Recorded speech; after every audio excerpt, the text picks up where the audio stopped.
अल्हम्दुलिल्लाह अस्सलातु वस्सलामु अलैका या रसूल अल्लाह अम्मा बाद। सिलसिला है नाज़रीन के सवालों के जवाब देने का।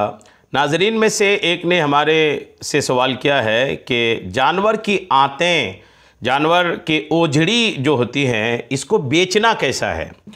कुर्बानी के दिन चल रहे थे, इन दिनों एक बड़ी तादाद है जो जानवर के ओझड़ी का एक हिस्सा, कई जगह उसके अलग अलग नाम हैं, अच्छा बड़ा सा एक डब्बे जैसा होता है, इसको लोग बेचते हैं और कई जगह पूरी ओझड़ी भी लोग बेचते हैं। तो ये जानवर की आंतें, जानवर की ओझड़ी, ये बेचना कैसा है? आइए तवज्जो के साथ जवाब सुनिए। याद रखिएगा कि आंतों का खाना मकरूह तहरीमी और नाजायज़ो गुनाह है, लिहाजा इन्हें ऐसे शख्स के हाथ फ़रोख्त करना यानी बेचना कि जिसके बारे में बिल यकीन मालूम हो कि ये उन्हें खाएगा, तो उसे बेचना नाजायज़ो गुनाह है, क्योंकि ये गुनाह पर मदद करना है और गुनाह के कामों पर एक दूसरे की मदद करने से अल्लाह पाक ने मना फरमाया है।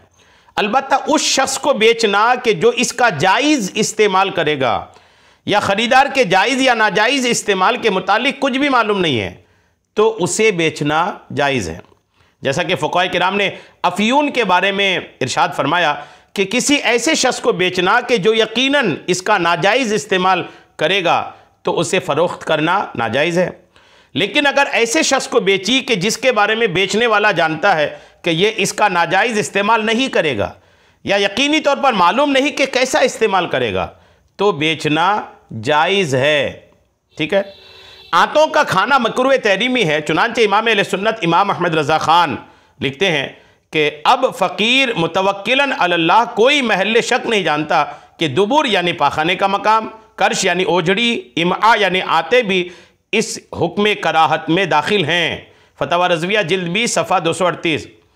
आंतों का मामला ख़रीद व फ़रोख्त में अफ़यून की तरह है और अफ़यून के मुतालिक इमाम अहले सुन्नत इमाम अहमद रज़ा ख़ान रहमतुल्लाह अलैह लिखते हैं, अफ़यून की तिजारत दवा के लिए जायज़ और अफ़यूनी के हाथ बेचना नाजायज़ है।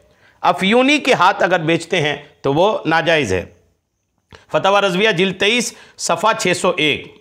यूं ही आप रहमतुल्लाह अलैह जद्दुल मुमतार में लिखते हैं कि अफ़यून, भंग और इस तरह की दीगर चीज़ों की ख़रीदो फ़रोख्त ये मकरूह है, मगर ऐसा शख्स के जिसके बारे में मालूम हो कि ये गुनाह के लिए नहीं खरीदता, तो उसे बेचना जायज़ है। जद्दुल मुमतार जिल्द 7 ये के सफ़ा 78 में।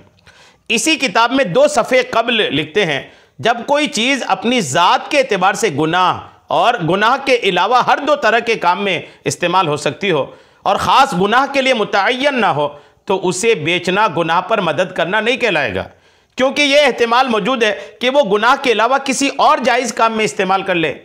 किसी चीज़ का तअय्युन इरादा करने वालों के इरादे से होता है और इरादा मालूम नहीं तो महज शक ही रह गया, और शक मुअस्सिर नहीं होता, यानी शक पाए जाने की सूरत में भी बेचना जायज़ है। जद्दुल मुमतार जिल्द 7 सफ़ा 76।